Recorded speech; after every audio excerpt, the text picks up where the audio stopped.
Board of Education meeting to order. Or get a roll call, please. Dr. Cordolino, Here. Mrs. Fano, Here. Dr. Modrak, Mr. Palma, Here. Mr. Petrosino, here. Mr. Rappaport, Here. Mrs. Smith, Here. Mrs. Zuckerman, Here. Here. Mr. Daughtry. We can stand for the Pledge of Allegiance.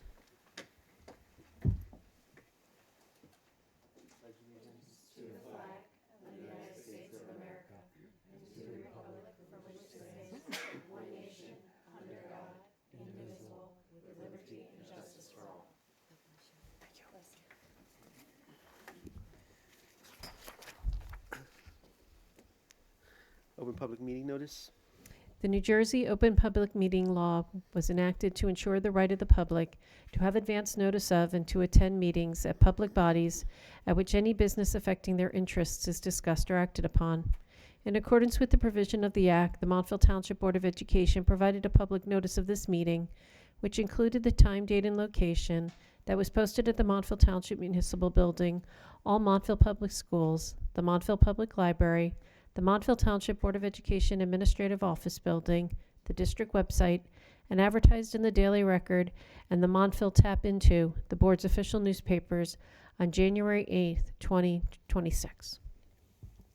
Thank you. High school students report. Midterms were held for select classes from Wednesday, January 21st to Monday, January 26th. The makeups for that were on the 27th and 28th. The second marking period ended on January 27th, and the second semester began on the 28th. There was a Share the Keys event on February 2nd in the auditorium from 7 to 8:30.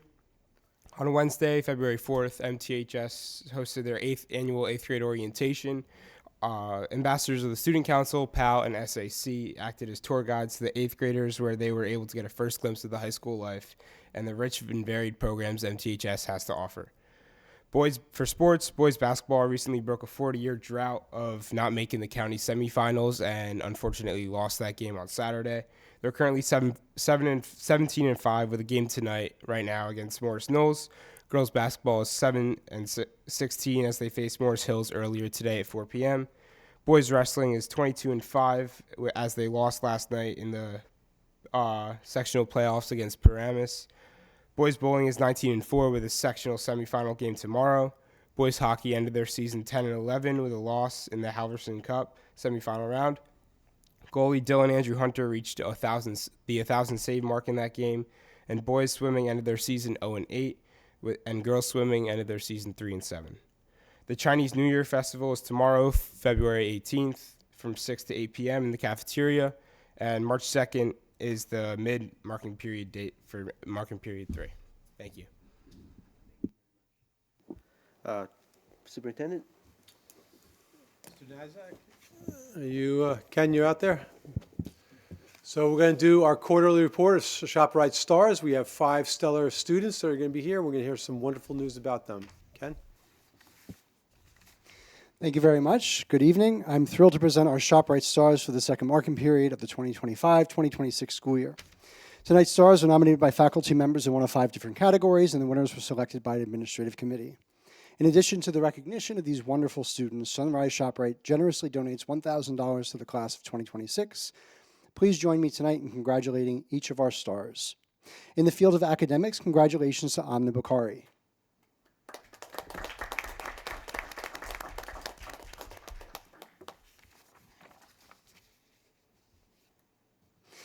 One of the most impressive aspects about Amna's high school career is the exponential growth that she has demonstrated since freshman year.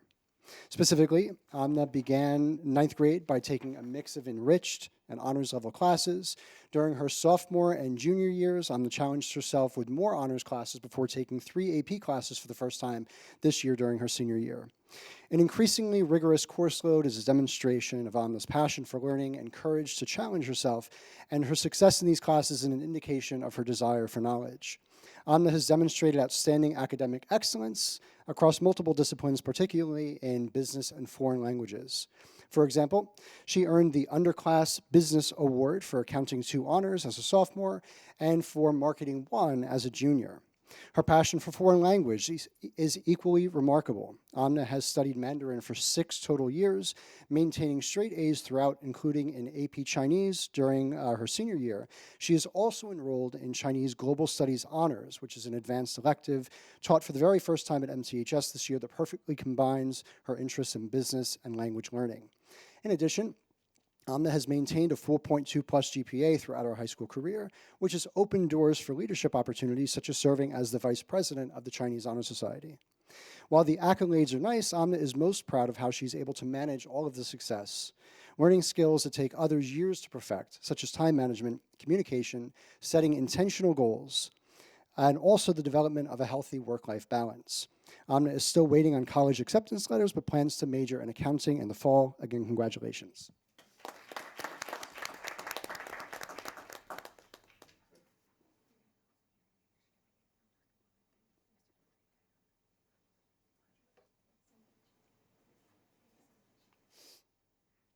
In the field of athletics, congratulations to Avery Arcaro.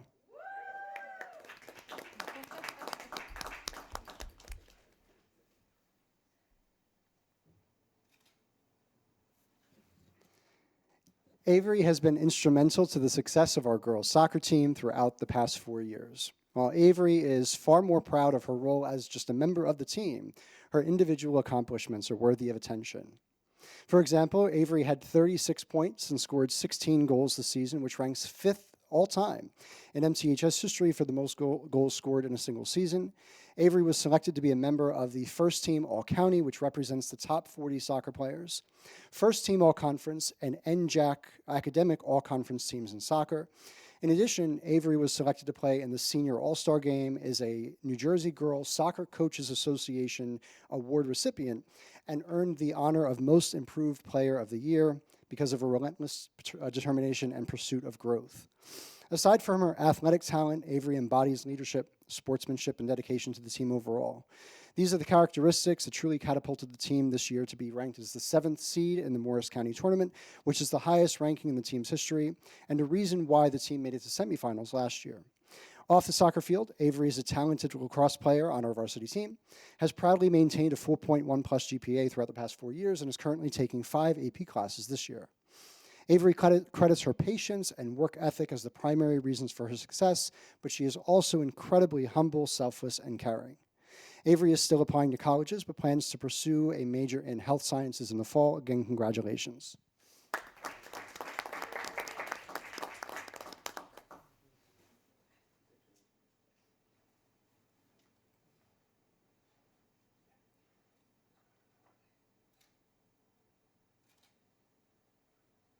In the field of the arts, congratulations to Natalia Dudek.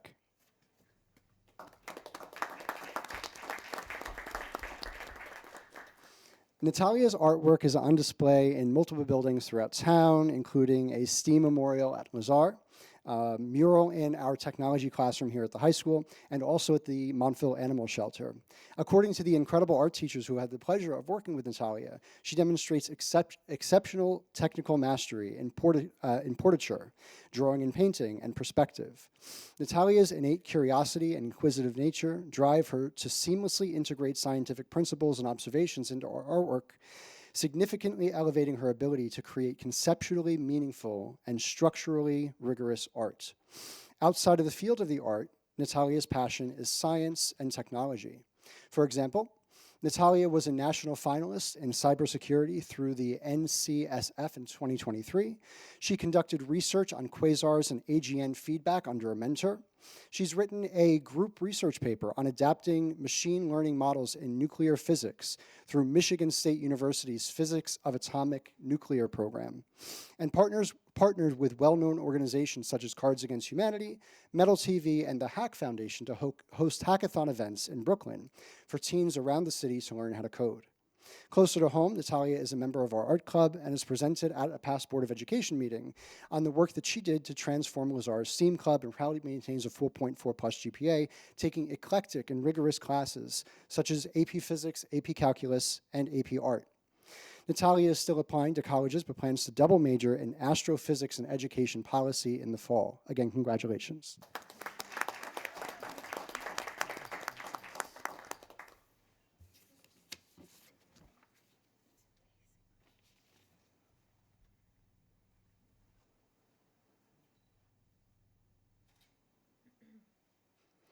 In the field of community service, congratulations to Darren.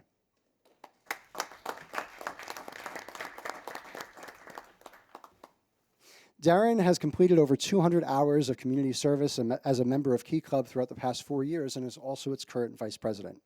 Darren's service to the community has meant so much for so many, including meals to those who are food insecure at Thanksgiving and gifts for the less privileged children during the holiday season. Darren's kindness, compassion, empathy, and desire to help others has inspired classmates to donate and fundraise for some truly incredible causes. Aside from the hours that he dedicates to volunteering, Darren has been in Taekwondo since he was 4 years old. He is currently a third-degree black belt and working towards his fourth degree in the spring. Darren's passion for Taekwondo is combined with service to the community as he volunteers his time as an instructor to younger children. Darren is an active participant in numerous clubs, including RISE, where he is the current president, and teaches learning strategies to help students create healthy habits. Darren is also in Computer Club and FBLA and was the team lead in the Wharton Global High School Investment Competition. Darren also has internship experience in the field of AI and robotics and video editing experience through TikTok and Instagram, where he has thousands of followers watch his content. Throughout high school, Darren has taken some of our most challenging classes, maintaining an exceptional GPA, culminating with his induction into the National Honor Society. Darren is still applying to colleges, but plans to pursue a major and career in electrical engineering. Congratulations.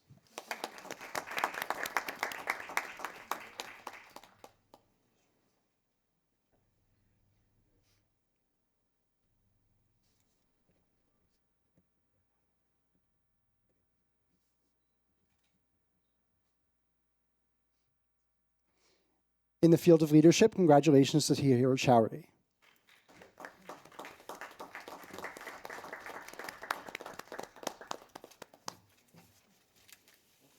The work that Tahira does in her various leadership capacities has a profound impact on the lives of others. For example, as president of our International Concerns Club, Tahira has assisted in the organization of a fundraiser for the island of Jamaica. This effort resulted in over 150 items of clothing as well as first aid kits for those impacted by recent hurricanes. Tahira also serves on the Junior Board of Directors for New Jersey's American Foundation for Suicide Prevention. In this role, Tahira has assisted in the planning of events to break the stigma around teenage mental health. During a recent research internship, Tahira has studied the opioid epidemic in low-income areas to identify and analyze risk factors, trends, and gaps in our healthcare equality. In addition to these projects, Tahira is the Secretary for Key Club, Public Relations Officer at HOSA, mentor in our Best Buddies program, and teaching assistant at Valley View's ESY program, where she assists students with disabilities as they complete science-based projects. Tahira also tutors children who have behavioral challenges at our local mosque, volunteers on the Emergency Medical Service Squad, and is a digital safety ambassador for No Filter Youth Innovation Council to help popular apps implement safety measures to protect children online. Despite these responsibilities, Tahira has been able to maintain outstanding grades, is a member of our National Honor Society and Spanish Honor Society, and is the co-founder and president of our Muslim Student Association. Tahira is still applying to colleges, but plans to pursue a major in a health-related field. Again, congratulations to Tahira and to all of our ShopRite stars for the second marking period.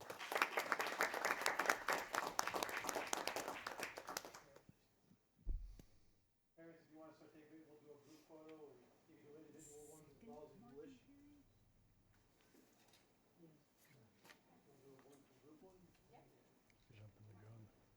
You're jumping the gun. You got to stand a little bit, stand this way.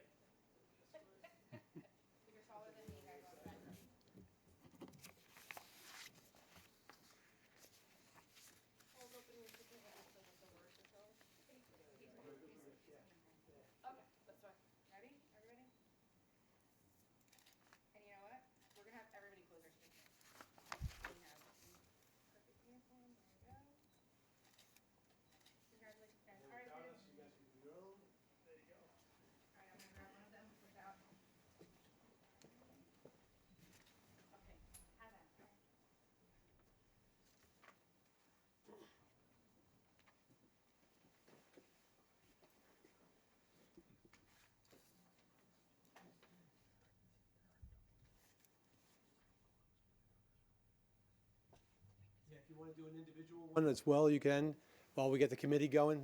Cell phone committee will come up and get set, but if you want to do individual ones with your child, you can.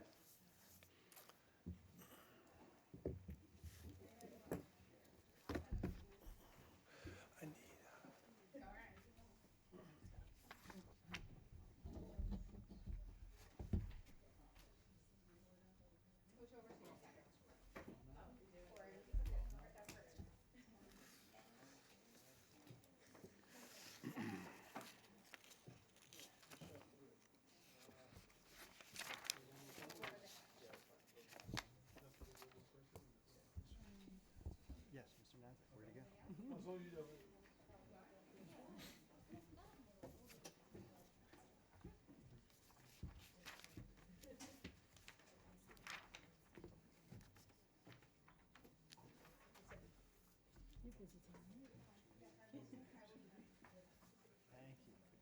Actually, you don't. And that's it, everyone's leaving. What'd you say?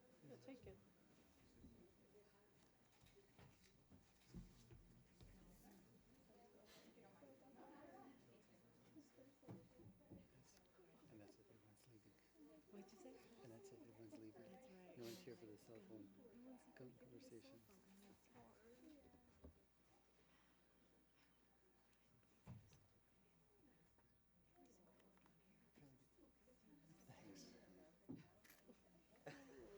You spent a lot of money. Let's get back to the recommendation. Just Doug, when you speak, it might be better for cameras if you just like slide on the other side. Sure. You know what I'm saying? Just squeeze a little tighter. Yeah.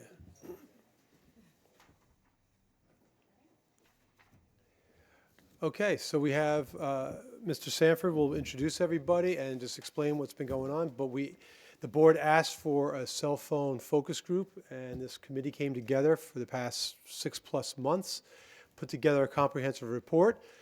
And then the governor signed legislation in January, threw a big curveball in there. So they came up with an addendum, and they're going to present all of that.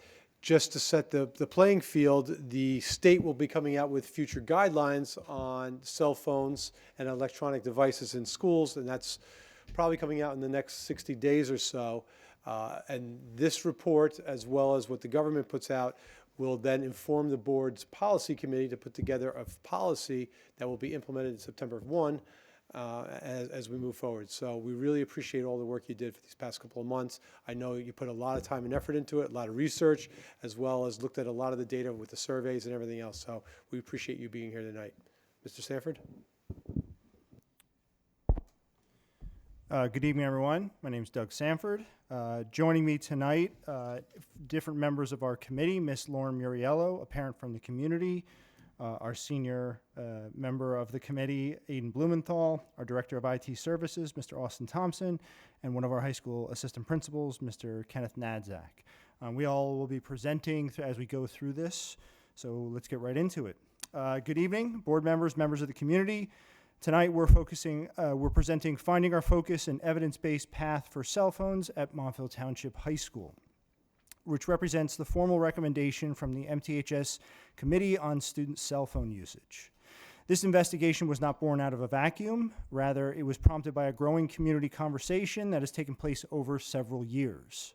As discussions regarding the negative effects of student cell phone use intensified within our school district and the wider community, the MTHS administration took action. At the start of the 25-26 school year, we launched a formal action research process to thoroughly evaluate this complex topic from every possible perspective. A few notes about our committee's work. As Dr. Gorman mentioned, the committee did our work primarily from September of 2025 through December of 2025. That work is represented by the large report that we anticipate releasing in the near future, and it'll be represented by essentially the first half of tonight's presentation. Because of legislation that was enacted in late December and updated guidance released from the NJDOE in early January, the committee met again in January to produce an addendum to that official report. Again, the first portion of tonight's presentation relates to the initial work and findings. The second half of the presentation relates to that addendum and the adjusted recommendations. Our primary goal from day one has been to determine the most appropriate evidence-based recommendations specifically tailored for Montville Township High School. To achieve this, our committee, which is comprised of a diverse group of stakeholders, undertook a systematic, multifaceted inquiry into student cell phone use. We structured our research around 3 key pillars: the national and regional landscape, which analyzed policies from other states and neighboring school districts to identify emerging practices and legislative trends. We also looked at the academic and public discourse. In order to do that, we conducted a thorough literature review to examine the impact of these devices on student academic performance, mental health, and rates of cyberbullying. And finally, we looked for the local community voices. We knew that the national data wasn't enough, so therefore we needed to understand the local MTHS experience. To ground our local findings, we conducted comprehensive surveys of our own staff, parents, and students. Our research confirms that MTHS is not alone in this challenge. A nationwide shift is currently underway to create a distraction-free school environment. The momentum for change has built rapidly. As of November 2025, 36 states have enacted laws or policies specifically regarding cell phone use in the K-12 school setting. Here in our own state, the New Jersey Department of Education has taken a clear position, recommending that school districts limit personal device use. They have offered several implementation models for us to consider, ranging from limited use to a full bell-to-bell policy. Thank you. So we are not alone in this effort. A nationwide shift is underway to create distraction-free schools. As of November 25, 36 states have enacted laws or policies regarding cell phone use in K-12 schools. And as of January, 28 states have passed laws to support phone-free bell-to-bell policies. Closer to home, New Jersey Department of Education officially recommends that districts limit personal device use, offering models ranging from limited use to bell-to-bell policies. Furthermore, the August 2025 New Jersey Commission on Social Media report provided a top recommendation that districts adopt a full bell-to-bell ban on personal cell phones and social media. So we know, as we examine the research, that the connection between phone use and student well-being is incredibly complex. Our first key finding is that school bans are not a panacea for solving mental health issues.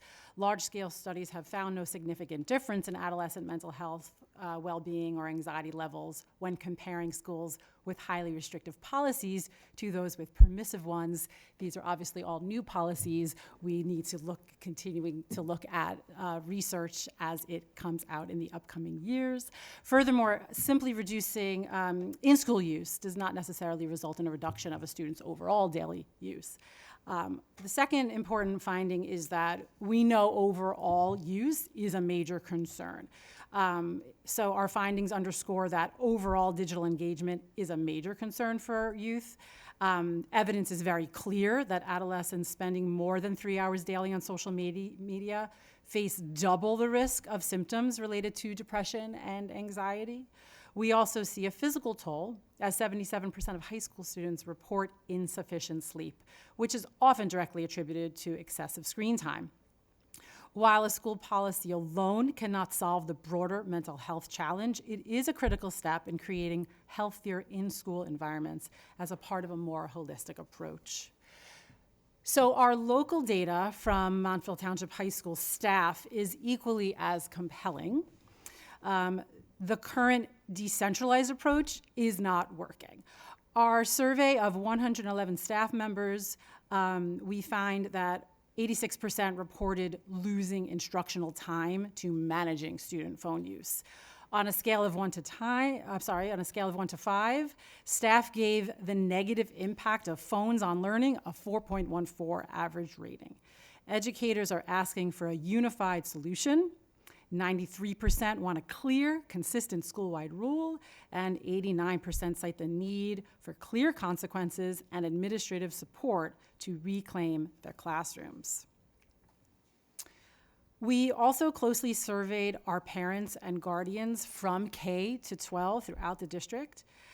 There is a significant distinction on how our current high school parents view different types of restrictions. The staff narrative feedback highlights that physical storage solutions like caddies could significantly reduce distractions. Our parents also support this. 66% of high school parents support a classroom-based restriction.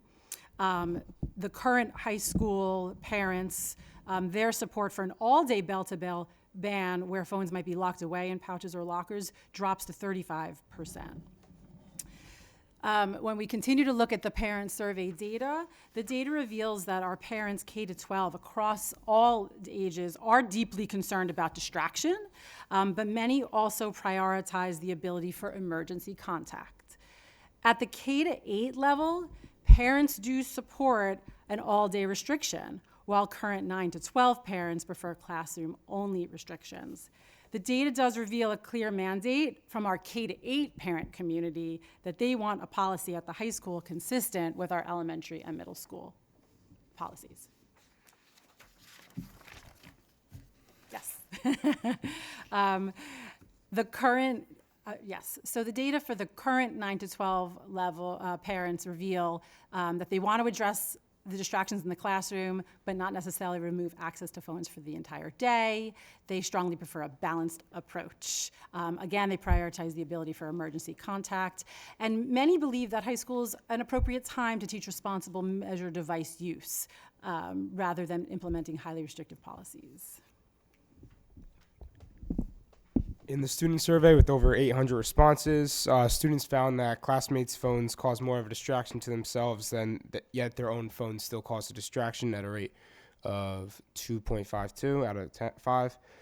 Students believe it's most appropriate for to use their phones during non-instructional time, like before and after school and during lunch. The concern the students had surfaced around the access to phones during emergency situations. Comparing the parent and student surveys, the main concern is that parents would not be able to talk to their children in emergency situations and vice versa. Parents recognize the distraction that phones bring to the classrooms, and students do not want to be away from their phones for an extended period. From the committee subgroups, we created conclusions from 3 major sections: research, community, and national context. Research and national context tells us that restricting cellular devices benefits the classrooms, with struggling students being able to benefit the most from this. Staff and parents want students to be able to maximize their class time and have a consistent policy for cell phones. And from all the findings, our committee recommends a policy more restrictive than the current one. Yeah, it's not a full day ban that goes bell to bell, but rather a classroom ban. This can give students access to their devices when they prefer to have them, while allowing teachers to get all of their students fully engaged in class. This policy suggests that there will be some sort of classroom-based storage caddy that has students put their phones in these caddies during all instructional blocks.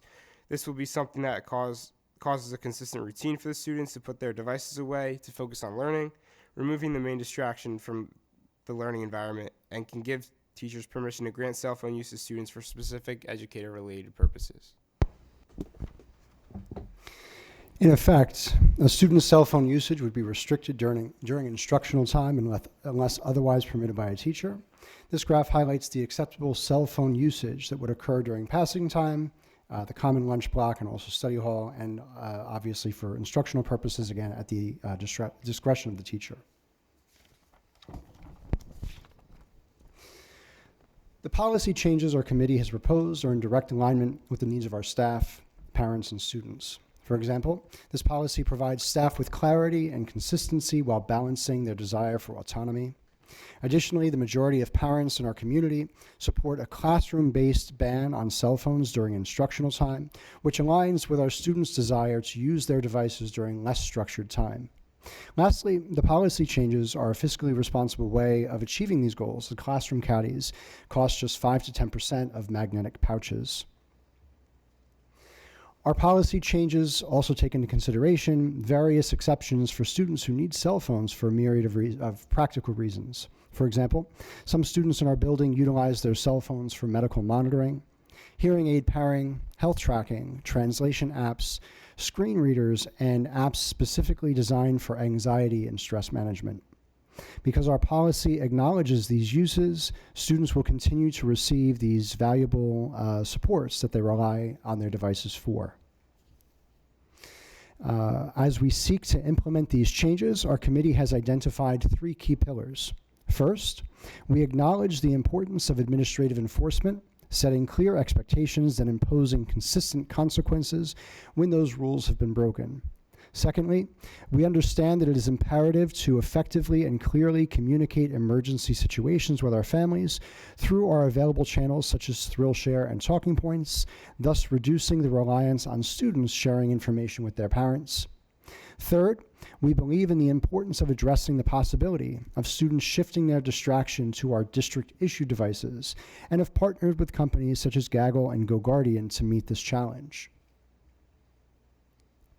As a new policy is implemented, we will begin to measure the effectiveness of our changes and seek ways to make improvements. For example, we will develop a framework that takes into consideration data related to harassment, intimidation, and bullying investigations, the impact on instructional time, and how student academic performance has been influenced by our policy changes. While we hope to see an immediate positive impact, we also acknowledge that changes might be necessary because our policy is partially effective or state legislation regarding student cell phone usage is updated. Coincidentally, the latter occurred while this committee prepared its final draft, and we will speak to the new legislative guidance in the next portion of our presentation.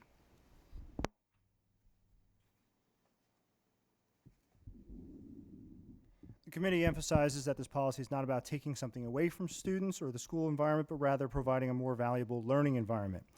This is grounded in the research finding that unrestricted access reduces cognitive capacity through a phenomenon known as brain drain. In summary, the committee argues that by creating these device-free classrooms, the school is actively teaching students how to manage their attention, a critical 21st century skill they cannot develop in an environment of unrestricted digital access.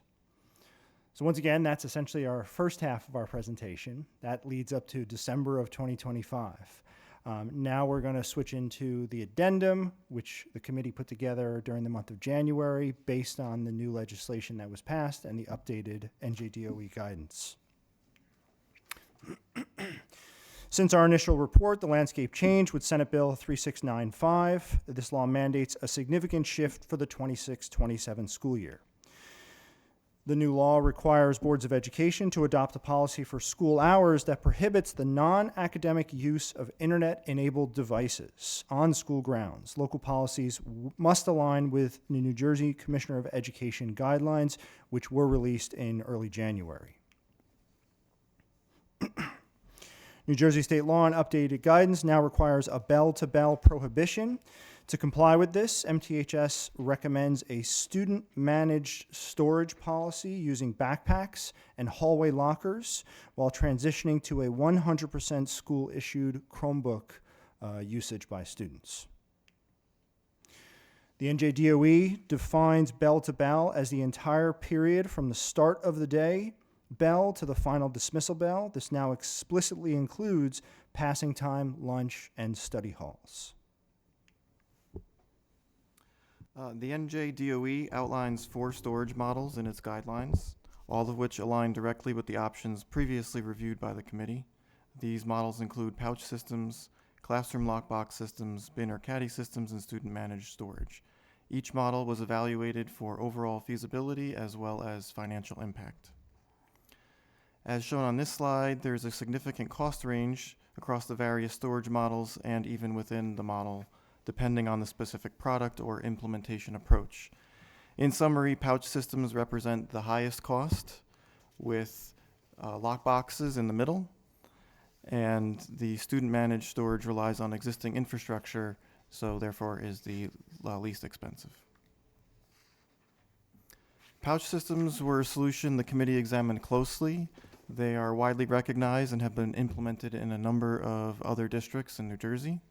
A key advantage is that students remain in physical possession of their devices, which can be important in an emergency. That said, the overall cost, both financial and operational, proved to be prohibitive. In addition to carrying the highest initial implementation costs, pouch systems require daily time to unlock devices. The committee determined that this would likely necessitate adjustments to the school schedule to ensure sufficient time for that process. The figures on the previous slide reflect only initial rollout costs. Pouch systems would also incur ongoing expenses for replacing damaged pouches and lost unlocking devices. The recurring costs could rise significantly in an emergency scenario that required students to remove devices from their pouches, as open pouches would need to be replaced.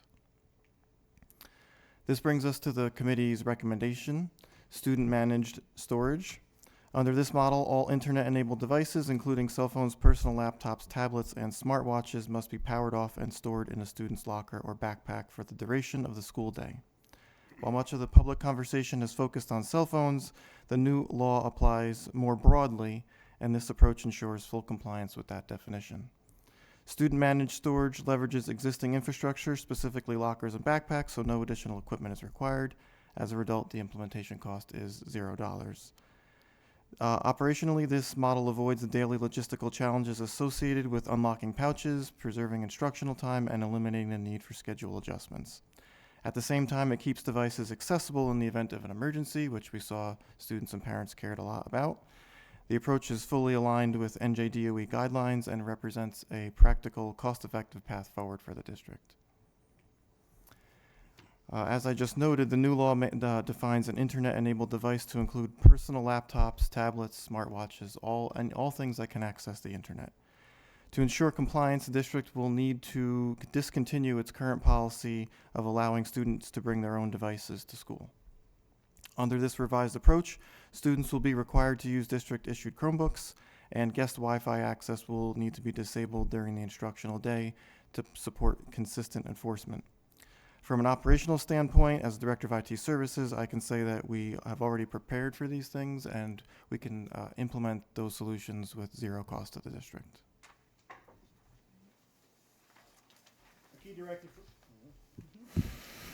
A key directive from the NJDOE is that policies must be developmentally appropriate. For our high schoolers, the student-managed storage model is specifically designed to balance growing independence with the need to minimize distraction. This model relies on 3 principles: ownership, in that it places the responsibility on the student to manage their own compliance, which is a critical skill for post-graduation success; flexibility, as it allows for the seamless use of devices for those with documented medical or educational needs without the logistical hurdles of a locking system; and third, equity. It ensures that students requiring translation or health apps are not stigmatized or physically blocked from their tools. While general use is prohibited, federal and state protections remain paramount. This policy includes specific documented exceptions, not loopholes, for students who rely on personal devices for essential needs, which include things like requirements for IEPs or Section 504 plans, health monitoring, translation needs, or other situations with documented caregivers. To summarize our path forward for the 26-27 school year, the committee recommends 5 clear actions. One is to adopt a student-managed storage system. The second is to implement the bell-to-bell ban. Third is end bring your own device. Fourth is progressive discipline for students who find themselves in infractions of this policy. And 5 is the legal exceptions. In conclusion, this framework ensures that Montville Township High School is fully compliant with the newly revised law. By choosing the student-managed model over expensive locking systems, we protect the district budget while simultaneously supporting the academic focus and mental well-being of our students. We are creating an environment where focus and human connection are the default settings for the school day. Before I conclude the presentation, I would be remiss if I didn't acknowledge the members of the committee, all of the members of the committee, including the 5 of us that are up here doing the presenting.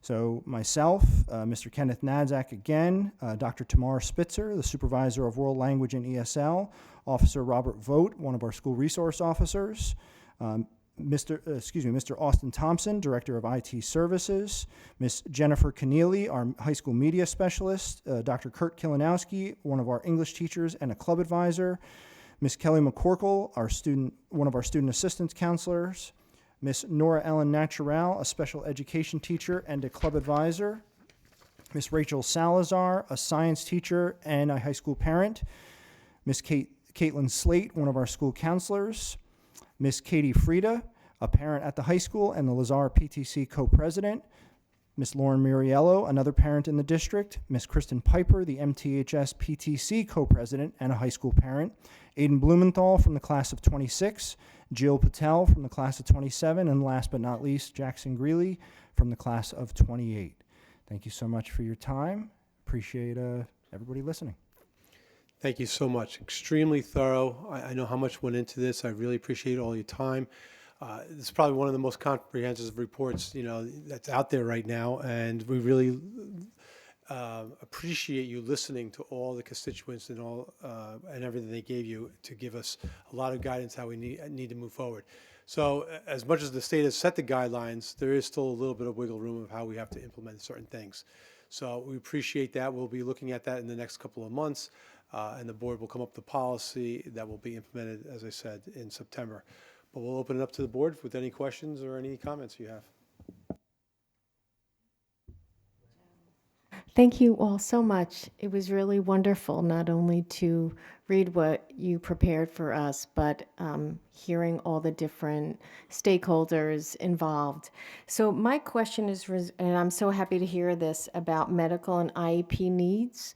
That was my biggest concern with students with special needs, anxiety, listening to music to relax, even playing games to help them relax if they're having an episode.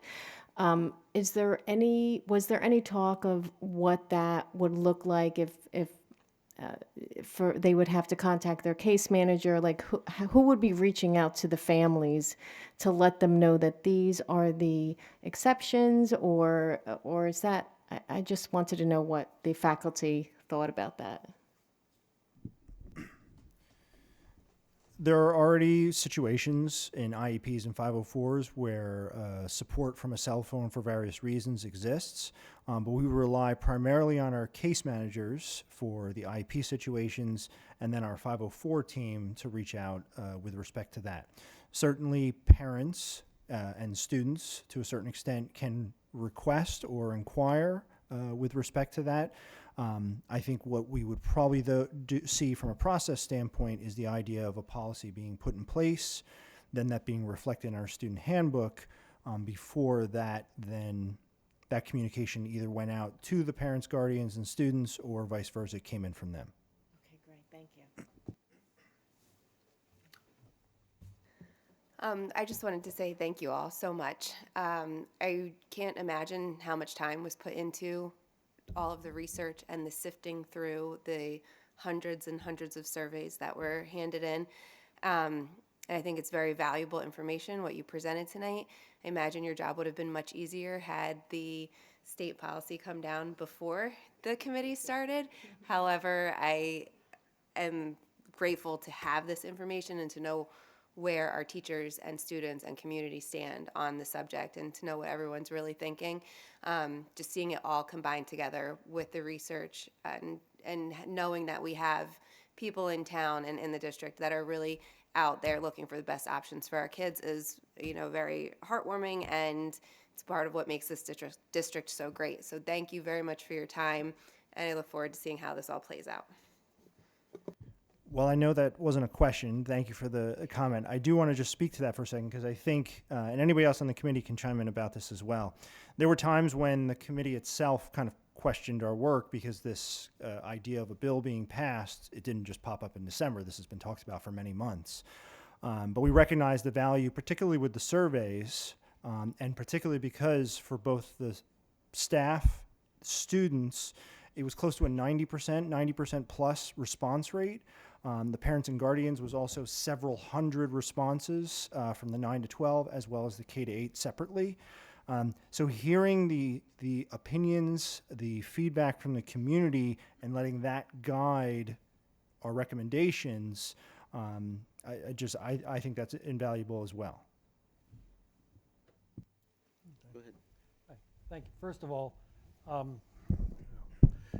thank you all again for your work. It's invaluable. It was very time consuming on your part, and I'm sure you got as much money for it as we get for sitting up here. And so I want to thank you for giving freely of your time and effort for the good of the district. I'll be honest with you, I was kind of surprised at the results. I honestly and truly thought there'd be a much higher support rate for the bell-to-bell restriction. I was somewhat surprised to see the way it is, but I guess I learned something by reading these things I wouldn't have known before. I do have one question about the statistics here. It says support for a class time only restriction. It says like almost 20% of people opposed the class time only restriction in high school, which kind of surprised me. And I guess the question I have is, out of that 20%, does that mean that they weren't in favor of a class time ban, or did it mean that they said no because they thought a class time ban only wasn't far enough? I'll do my best to speak a little to it. I think the thing that stood out to me was the different feedback from parents K to 8 versus parents 9 to 12. I myself am a parent of a 6th grader and a 12th grader. And so I can tell you that for high school parents, I think we're already very used to the policy, and many parents are very comfortable texting their kids during the day. Oh, by the way, don't forget you have a doctor's appointment. I know many students are probably leaning on their parents for emotional support as well, which as a mental health professional, I think that actually inhibits their, their development, their social skills and independence development. But so when we look at the feedback, K to 8 parents. So on the left, right on page, if I don't, do they have this part? Yeah, page 8. On the left, we see that both K to 8 and 9 to 12 support class time only restriction. That's sort of a no-brainer, right? We see like 70%, 66%. The right side, we see that K to 8, 64% of parents are ready for a bell-to-bell, whereas 9 to 12, only 35%. Now, 35% is a third of parents. A third of the high school parents were ready for a bell-to-bell. But yes, 2/3 of them preferred the classroom-only restriction. They were able to answer those two questions separately. I also remember an earlier board meeting, I believe it was September, when I was here myself as a parent and a mental health specialist speaking about my hopes for a bell-to-bell ban. I don't know if you recall, but there were many other parents that showed up that night that I did not know. And all of those parents that spoke in favor of a bell-to-bell policy were K to 8 parents. There was not another high school parent here that night. And I just think that speaks to the fact that, as I said before, many high school parents feel like, it's okay, they're doing fine, we got this going. Change is very hard. But when I talk to K to 8 parents, they're already experiencing this policy. The elementary schools and middle schools in our district do a phenomenal job of making sure that any child that might have a phone, it is powered down in their locker. Mr. Pizzuto at the middle school does an excellent job with his team of enforcing that and making sure that the environment there is phone free. Those parents want to see that continue, and I think in these upcoming years, therefore, it will be more seamless for them to accept and appreciate the policy. I do think this upcoming school year, I imagine, will be the one that is the most challenging for parents and students because of that. But I, as a high school parent, am excited. Yeah, just a quick follow-up.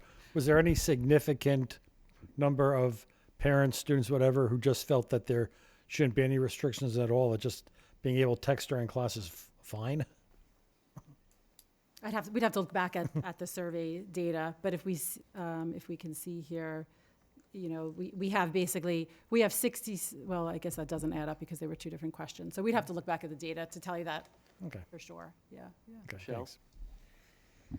It was impossible to sit here and not have incredible respect for what this committee did. And so thank you all. I mean, we kind of knew it was all going on in this whole process, but seeing the end result and hearing clearly how knowledgeable and informed you are and what went into it, it just makes us feel so good about everything we do.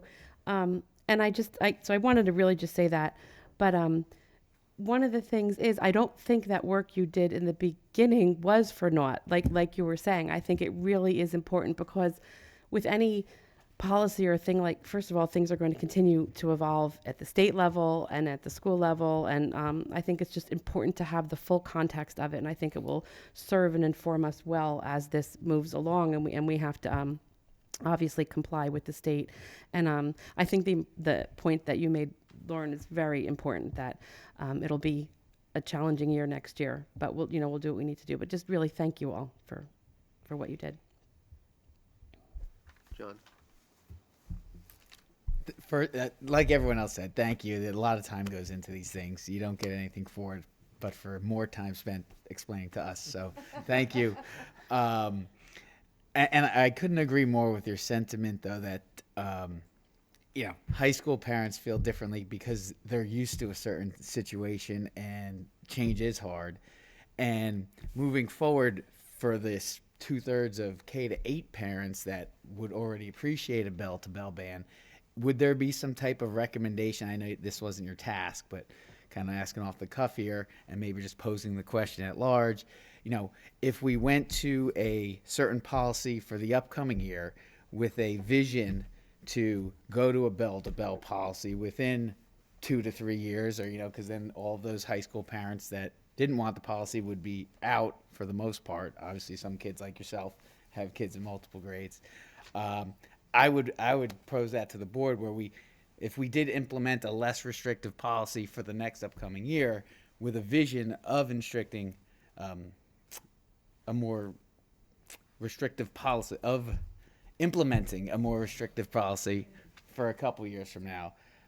The other thing I was a little confused about is you mentioned the definition of bell to bell. And I'm reading it here. It defines bell to bell as the entire period from the start of the day bell to the final dismissal bell. This includes passing times, lunch, and study halls. But then the graphic above kind of implies that there's unstructured time that you would allow kids to have. That was before. I just want to be clear that, so would your recommended student storage model also apply during passing time and lunch times and study halls? So based on the revised guidance that came out, the short answer is yes. It would include, the high school starts its day at 7:25, it ends its day at 2:10. It would include all minutes in between those times. That's what I was expecting. And I guess my challenge is, do you think a student storage model would allow for the administration and the teachers to govern that kind of policy during lunch, during study hall? Wouldn't it be easier to move to it at the very minimum a storage policy, if not a pouch policy? Because I just think it would be impossible to kind of police during lunchtime kids not opening up their backpacks and using their phones.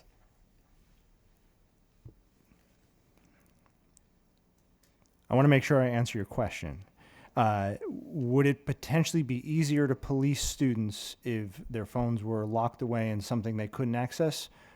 I would say potentially yes. But I think if you look at the question holistically, and I don't want to step on Ms. Lunt's toes, but I think the district also has to analyze this from a financial perspective, from a human resource perspective, and ultimately, the Board of Education has the luxury of making the policies that, would be implemented at the school.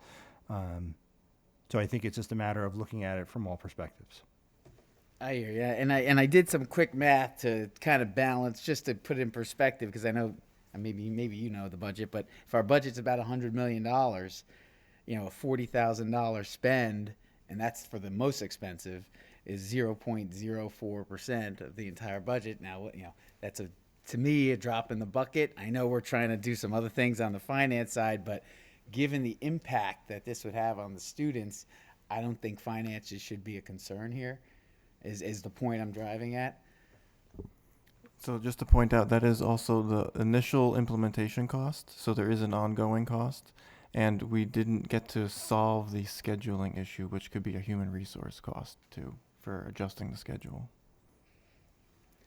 Fair enough. But some of that we could put on students, who break their phones or pouches, or even just if it's a collect at the door pouch system, not having it on you, I think, is a big difference from checking it at the door. Not necessarily even at the door of the entryway, but even at the door of the classroom, and not having it in your bag, not having your phone buzz. I think, we have to take that into consideration as well. Karen? I'll just be redundant and thank you again for your hard work. I would say the board struggled with this issue, and we, some of us were for bell to bell, some of us weren't. And I think I can say this with all sincerity. Had we heard your report, absent the law, had we heard your report, it would have been easier to come to a positive decision, a decision that you came to, the conclusion you came to, having heard all the research you've done, all the surveys you've obtained. You really identified the pulse of the community. And I thank you for that. And I think you would have maybe changed my mind about how I feel about it. So thank you. Again, to say that the report is fantastic, and I'm going to say that with evidence, because we also had a cell phone discussion at the Morris County School Boards Association last month, and I can say that this is significantly more detailed and much more complete than what was presented there. So kudos to you guys for doing a fantastic job on it. My question is around policies and enforcement, because you did mention teachers want a consistent policy to be able to enforce the internet device ban. So in the discussions, did the committee come up with proposed policies or ways to enforce it that could be recommended to the board, or is that something that could be in the future? Just as a quick example, now I'm wearing a jacket, my cell phone is right here. So if kids wear a jacket and they have it in their phone, then they go to the bathroom, now they have access to their phone, it's not in their backpack. Just things like that. I mean, and of course the kids will be a lot smarter than I am in how to get around it. So did you have any recommendations in those areas, or is that something that's a future thing? Well, I'm going to answer, in order to be complete, I'm going to try and answer that in two different ways. Well, I'm going to answer in one way, but I'm going to ask Mr. Nazak to answer it in a second way. With respect to a recommendation for an all-inclusive policy, because there is guidance coming out, because there's a bill that was passed, guidance coming out from the NJDOE, I suspect that our policy subscriber, Strauss Esme, and for other district school boards would release in the very near future some type of model policy. And from that, potentially, depending on how it's drafted, the district could make revisions that apply directly to Montville Township schools or Montville Township High School, and then we would then incorporate that into our student handbook. But if you're talking more specifically about, say, like infractions, students and consequences that may be imposed, I can tell you what exists in the handbook now, or Mr. Nazak can tell you what exists in the handbook now, and then obviously, depending on any revisions to a policy, we would make appropriate adjustments to that handbook. Want to share that? Hi. So currently we have, a rule in place, and what our rule says is that any student who has a cell phone on them and that cell phone usage becomes problematic, teachers have the ability to confiscate the cell phone. That's a first infraction. So first infraction, your cell phone is confiscated. It's turned into the main office, and then the main office, grade level administrator, will contact the parent and have that parent come and pick up the student's cell phone. We don't release that cell phone back to the student. Second consequence is Saturday detention. And then third consequence is we would place a student on a cell phone submission plan, where basically a student understands and the parent understands that when the student arrives at school, they turn their cell phone into the main office. We keep their cell phone in the main office until the end of the day, and then the student comes to retrieve their cell phone at dismissal. We give it back, and then that process repeats itself. Typically, when we have to get to that step, we're putting a student on that plan for a set number of days or weeks, and hope that once we, give it back to the student and relinquish that consequence, that the message is sent that they can't have their cell phone on them. Okay. Well, thank you very much for this very comprehensive report. I know our policy committee will be reviewing it, and coming up. Worth it once more stuff gets released. Great job. Thank you so much. Thank you. Very much. You know what, can we grab some of those mics back, please, though?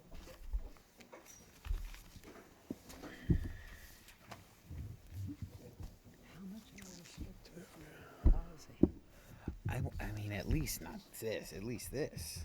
I think that's it. Just throw it. To start. Perfect. Here. No, not the storage. Thank you, everybody. Appreciate it. A couple years and I make it more restricted. All right, just, To be for the. you know, this has been a crazy winter, and, you know, we've already used 3 of our snow days. We have 1 more emergency day left, and emergency days are used for just that. With the climate, you know, it could be used for, you know, hurricanes, it could be used for snow, and last night I had to call a delayed opening for just Hilldale because we had a water main break on the school property. That didn't happen until, who knows, like 5, 6, 7 o'clock last night when we got wind of it. The town was great. They came, they shut off the water. Then we had to get markings, and we had to get an emergency crew come in to excavate the front of the in front of Hilldale to find out where the leak was. We found it was a pipe. You know, be careful of all the electrical lines and everything that were right there in the ground. But we had a 2-hour delay to give us more time to figure out what we needed to do in case I had to close school for the day. And everything happened exactly the way you wanted it. So we had the nighttime custodian. He notified his supervisor, who then notified our buildings and grounds supervisor, then Ms. Slunt, and the whole chain reaction worked exactly the way it was supposed to. We were talking throughout the night into the early morning, and then luckily everything was finished and the water lines were connected, flushed out by 5:30 this morning. So the 2-hour delay helped us tremendously. We didn't lose the school day, and some of those kids got to sleep in a little bit. So that worked out extremely well, and especially with, you know, preliminary reports that maybe this weekend or something like that, or even into Monday, we might have another big snowstorm coming. But hopefully that will just turn into rain. But so we're all good to go, and no instruction was lost except for those 2 hours, and those teachers will make that back up. But we're right on target, so just wanted to share that. And that's my report. Thank you, Tom. Katina, you have anything you want to bring to us? No report. Thank you. We'll go into committee reports now, starting with finance. Dr. Corlino. Darn, I thought Katim would have a report. The Finance Committee met just prior to this meeting. We went over a summary of resources and expenditures. We went over reserves and fund balance. We are in the process of development of the 26-27 annual school budget. We are also in very early discussion and preparation of future budgets. And went over some construction projects. Yeah, and just to jump on that point, so the state asked for 2 more weeks so they could do their due diligence with the budgets. So unfortunately, that puts us in a bind because we're held by statutory dates. So we're not going to receive our state aid numbers for 2 weeks later, which then has the business department within 5 days turning around the complete budget to present to the public as well as the board. So it's going to be a much tighter timeline, and we're still waiting on our medical % increase that hopefully is going to be coming at the end of the week or early next week. So a lot of these numbers are coming in much later than we would have liked to, because we would have liked to have done a preliminary budget a lot sooner. So that's the reason for all that. Curriculum instruction, Mike? Yes, Mrs. Woodring has requested a curriculum instruction meeting. So I just request that if Christine, Caitlin, and Joe just hang out for 2 minutes, maybe we can get something on the books for the next 2 weeks. Something in the next 2 weeks. Thank you. Policy and personnel, Christine? We're having a meeting next week, February 24. Thank you. Communications, Michael? No report. Safety and security, John? No report, but we have not yet met this year, so I invite any member or administration to bring up any issues that we could discuss. Thanks. School Board Association, Karen? Thanks, Joe. There was a Board of Directors meeting. Oh, hold on. Oh, you lost your turn. Oh, yeah. I can't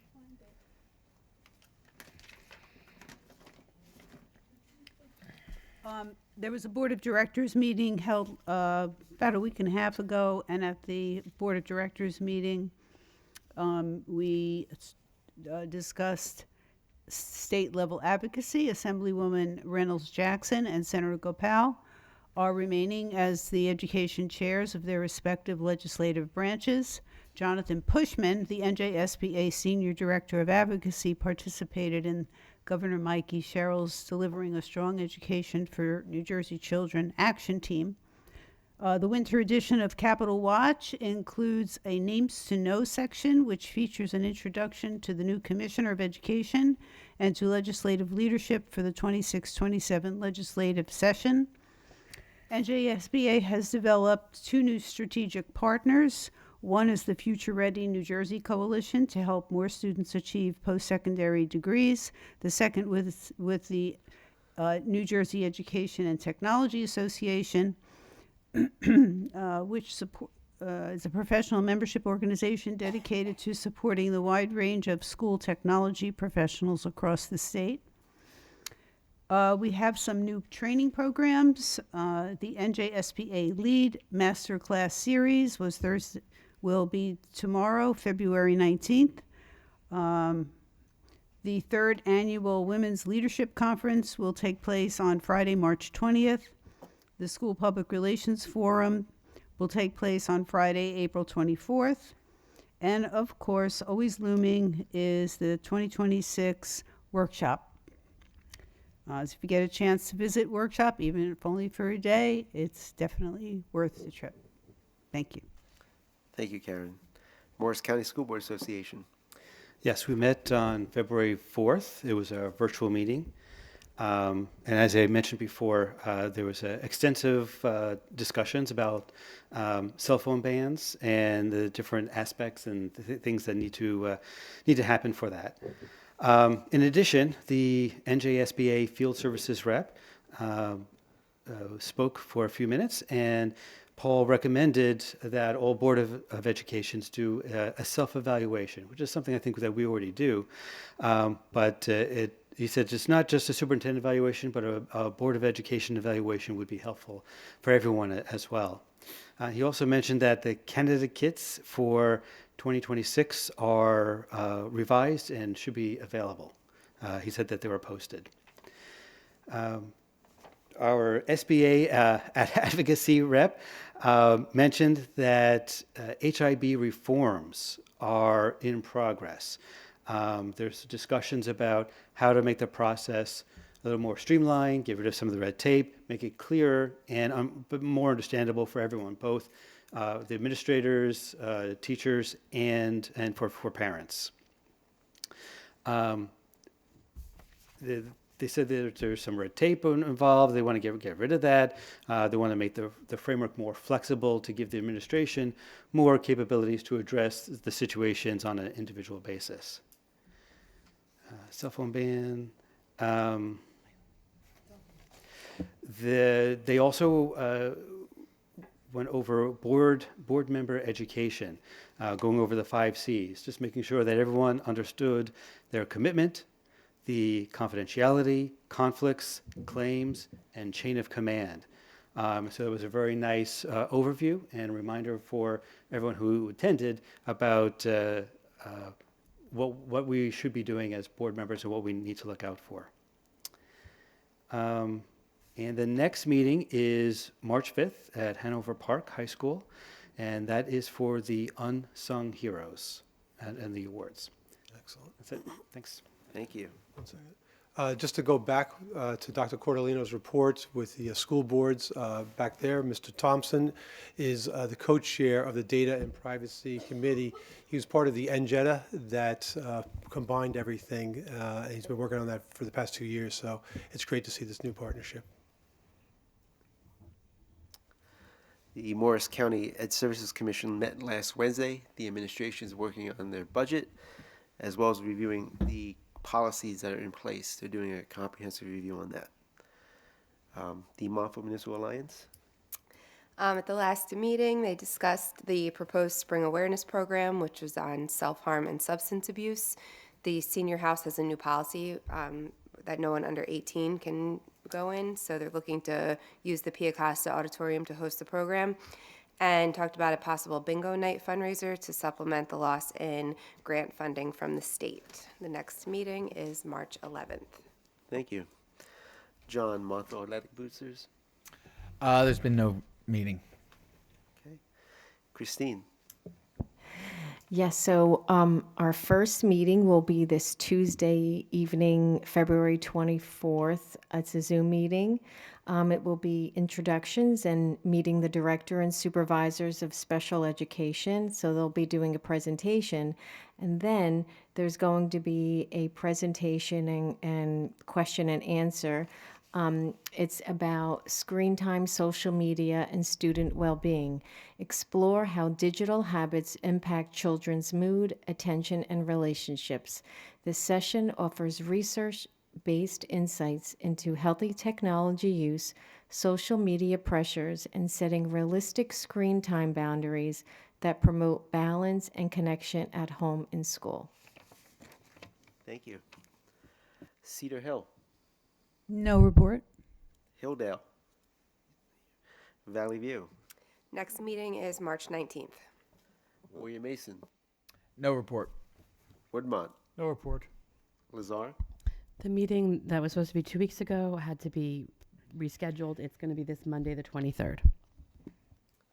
Thank you. The high school.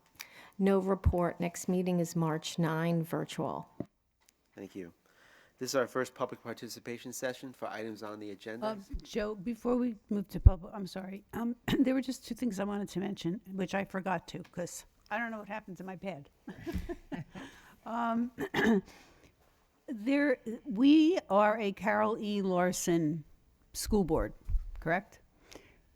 And I think in order to maintain the Carol E. Larson designation, we may need to do some training. Do you want to contact our FSR and ask? Yeah, we should maintain that.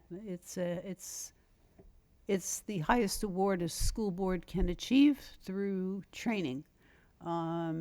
It's very coveted, and we should be proud we have it, but it would be nice to maintain it.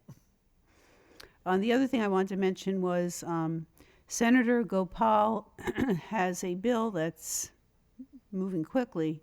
It's a bill that would consolidate school districts. Now, when we first heard it, it would consolidate school districts without a vote, without a public vote. And that was very alarming. Apparently, his intent is only to consolidate school districts with an enrollment of 500 students or less. That may have some benefit, but again, it would be without a vote. So I reached out to Senator Gopal's office to set up a meeting. We have a Zoom meeting set up on February 27th with one of the aides. And I asked Dr. Gorman if he would like to hop on board. It's a Zoom meeting. So I wanted to make the board aware. Thank you, Karen. And sorry for prolonging. Does anyone want to come up and speak on items on the agenda? Seeing none, we'll move to consent resolutions. If I can get a motion. So moved. Second. Thank you. Section I. Section J. Section K. Section L. Section M. Yes, on M3, approval of field trips, we have a slight change to number 7. The field trip location was changed from Newark to Phillipsburg. There'll be an increase in the bus pricing because it's a different location. The new price will be $23.45. Thank you. Section N. And if we can now take a vote on consent resolutions, if I could get a roll call. Mr. Palma? Yes.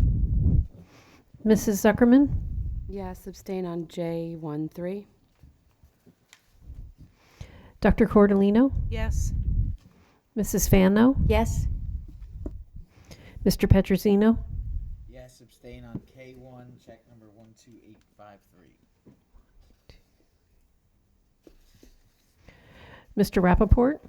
Abstain L5, yes to everything else. Mrs. Smith? Yes. Mr. Daughtry? Yes, abstain on M1, 2, and 3, and K1, check 12848. We are now old business. Does anyone have any old business they would like to bring up? Okay. General board comments. I do have two nice things to say. Two of our board members have achieved some great recognition, one for here in the town and also one from the School Board Association.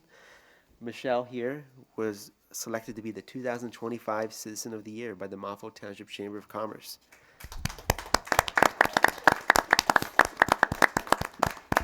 This award is given to a citizen who lives or works in Montville Township and has demonstrated commendable service through volunteerism and community involvement. The Chamber recognizes individuals, businesses, and organizations at their annual awards dinner, which will be held on Thursday, March 12th at the Knoll Country Club. Christine achieved the level of certified board member through the NJSBA Board Academy, which recognizes professional development in areas critical to effective school board governance by attending county programs, workshops, and academy sessions. Christine will be recognized at the Spring Morris County School Board meeting on Wednesday, May 6th at the West Morris Mendham High School. Congratulations to you both.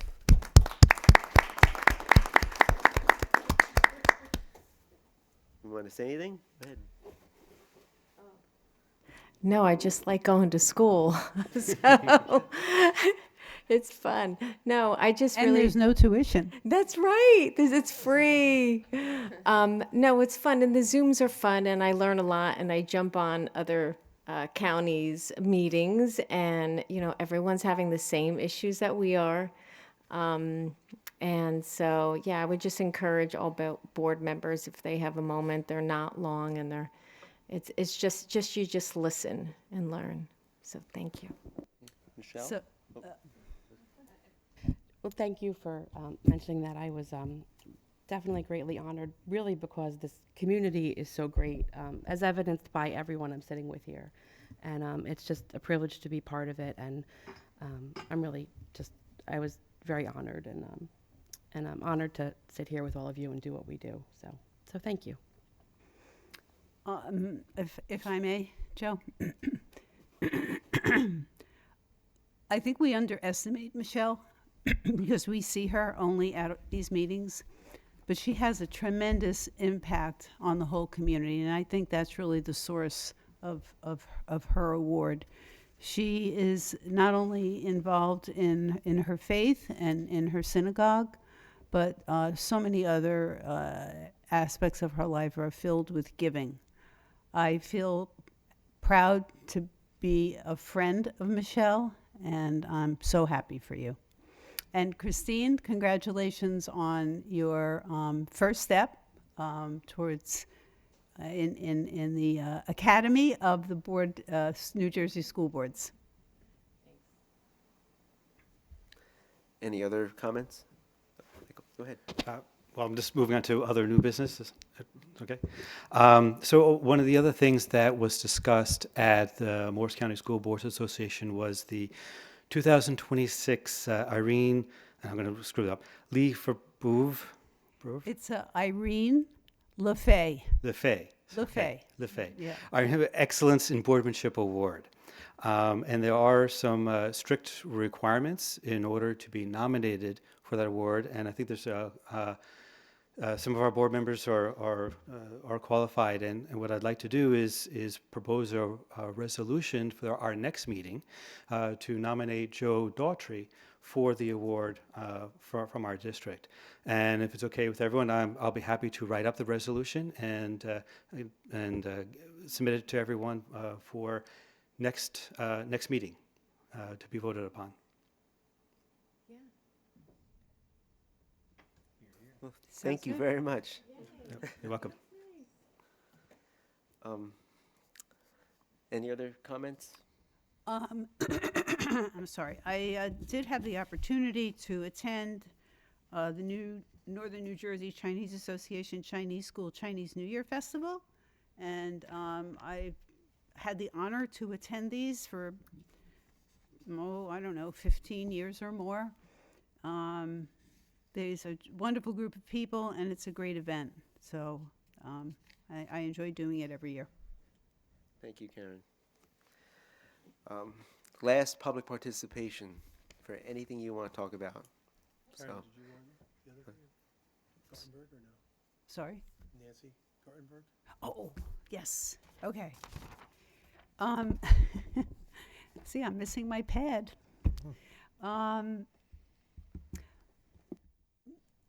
I believe I'm a cheerleader of our school district, but our school district is made great by many, many, many facets. Our schools, our teachers, our parents, our administrators, and as certainly our board members know, every year there's a series of inspections that a school district goes through in, I believe it's 7 categories, called the New Jersey CUSAC. Now, if a district scores well, New Jersey's CUSAC is, you don't have to do it every year. It gets dropped down to every 3rd year.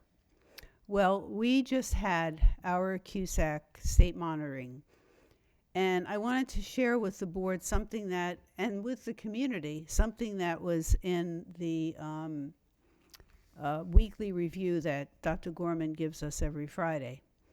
And this is written by Nancy H. Gartenberg, the Executive County Superintendent. And she writes, "Thank you so much for hosting our New Jersey CUSAC visit. Your leadership was evident throughout the day. Your team was exceptional, and your office staff was incredibly warm, organized, and welcoming. Montville Township School District is an outstanding district. The professionalism, preparation, and pride your team demonstrates made our visit both enjoyable and highly productive. We truly appreciate your partnership and the hospitality you extended to us. Warm regards, Nancy H. Gartenberg, Executive County Superintendent." That's amazing, and that deserves a round of applause. Yes, thank you for reading that. So we have a good relationship with her. She came this is the second time they've done CUSAC with her in charge, and they came to our committee. They met with our the union leadership. They meet with a couple of us. They do an informal discussion.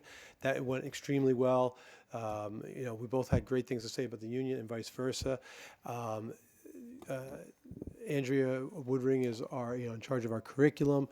They put up our curriculum as a model for other districts to look at. They constantly refer to them to go to our website, and same thing with Casey with our HR and stuff. So people come to us, call us, and look at a lot of the things that we do. We'll get our official score in another 2 months or so, and everything like that. But we're expecting a good score. But it is a reflection of all the work. I mean, that's 3 years of work that everybody's put into it. From the principals, supervisors, the central office, everybody's done a great job.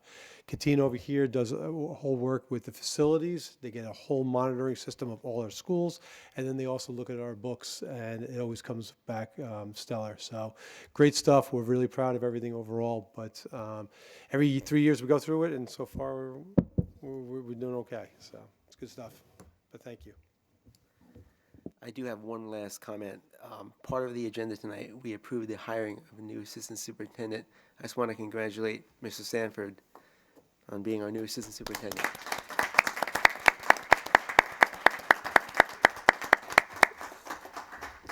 Do you want to step up and just say something real quick, or no? Congratulations. You don't get off that easy.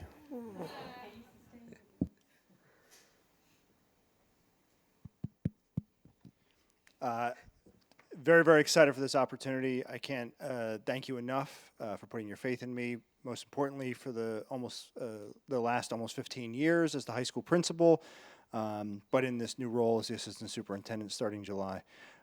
Enormous shoes to fill in Dr. Shorter, but I'm extremely excited to be working more closely with Miss Woodring, with Mrs. Slunt, with Dr. Gorman. Just very excited for the opportunity. So thank you so much. Thank you. Thank you. If I get a motion to adjourn? You want to just ask anybody in the public, or We did. you did enough? All right. You want to say something? Okay, yeah. All right. Motion to adjourn? Second? There we go. You got me again. So, hey, Karen.